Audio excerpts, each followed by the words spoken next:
typiquement, vous savez, si une épaule plus basse que l'autre, ce qui peut induire des tensions musculaires particulières, asymétriques à droite et à gauche. Et vous avez déjà fait le test de Bassani, qui vous donne déjà une information. Est-ce que lorsqu'il fait une flexion, cette flexion est symétrique ou non symétrique, visuellement dans l'axe, et puis aussi Bassani. Donc vous avez deux informations.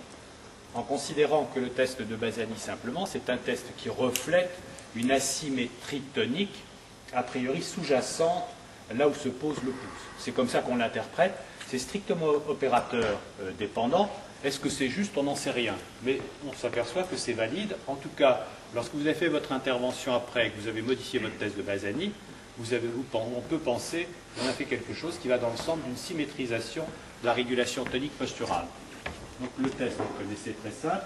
Ensuite, pour évaluer d'une manière relativement précise les rotations de tête, c'est plus ou moins facile parce qu'il faut qu'il y ait un accord entre ce que vous ressentez, vous, ce que vous voyez, vous, et ce que le patient va percevoir.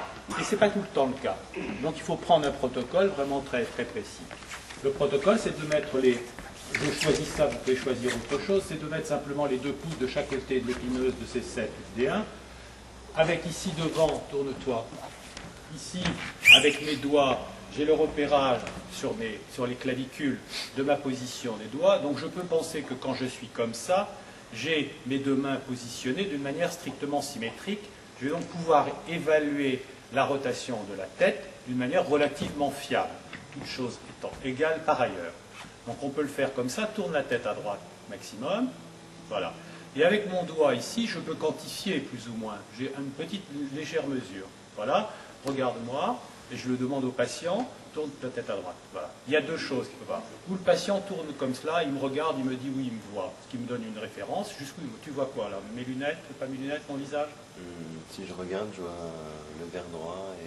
Très bien, regarde devant toi. Vous voyez que quand il se penche comme ça, il se penche légèrement incliné, mais ça reste relativement horizontal. Je ne lui ai pas donné de consigne.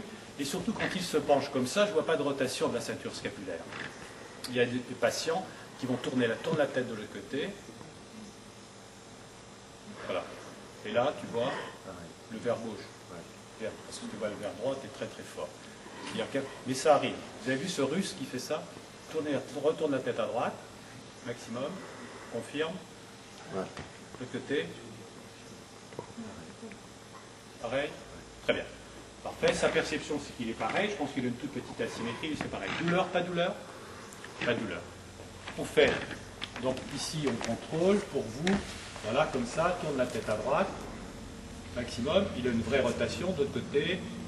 Je ne vois pas tes bras. Tu peux te mettre de ton côté. De l'autre côté.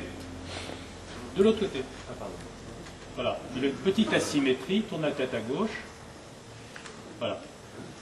On peut quantifier simplement l'asymétrie. Quand il tourne à droite, il vient toucher mon articulation, de l'autre côté, il ne peut pas.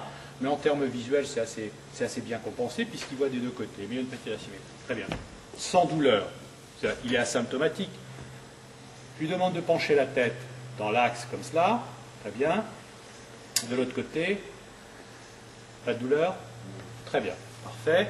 Ensuite, très simplement, je lui demande, rapproche tes 2 pieds, je teste l'extension, je mets mes 2 mains comme ceci, de chaque côté du cou sur les trapèzes, en essayant d'être symétrique, mes doigts comme ci, je lui demandais simplement de se pencher la tête en arrière et de regarder en arrière. Regarde en arrière, et là j'évalue avec mes doigts par rapport à l'oreille si une extension symétrique ou pas. Chez lui, c'est relativement bien symétrique. Très bien. Ensuite, imaginons, on imagine.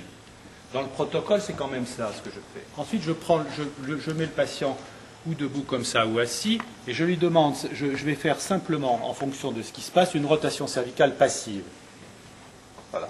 Savoir s'il y a restriction de mobilité ou pas, et si j'enclenche ou non un phénomène douloureux. Alors, je me cale. Le plus simple, c'est de se caler comme ça. Là, je sais qu'il ne va pas pouvoir bouger sa ceinture scapulaire. Je prends la tête, je lui demande de me laisser faire. Alors parfois, si j'ai des patients, c'est pas possible, je ne le fais pas, je fais autre chose. Hein. Voilà, et je viens ici en rotation maximum. Vous vous rappelez ce que j'ai vu tout à l'heure, ce que je vous ai dit tout à l'heure, c'est que parfois vous avez des patients, quand ils tournent la tête, c'est douloureux, ou en passif, c'est pas douloureux. D'accord? Donc c'est un problème de coordination musculaire. Il y a de fortes chances qu'on puisse résoudre ça simplement en modifiant des petits paramètres de stabilité cervicale, comme ça peut être aussi un petit problème facétaire tout simple. Bien. Imaginons que j'ai un patient qui va tourner la tête, par exemple, comme ceci, donc d'une manière relativement équilibrée, à savoir que la tête reste, il fait une rotation relativement pure, et que de l'autre côté,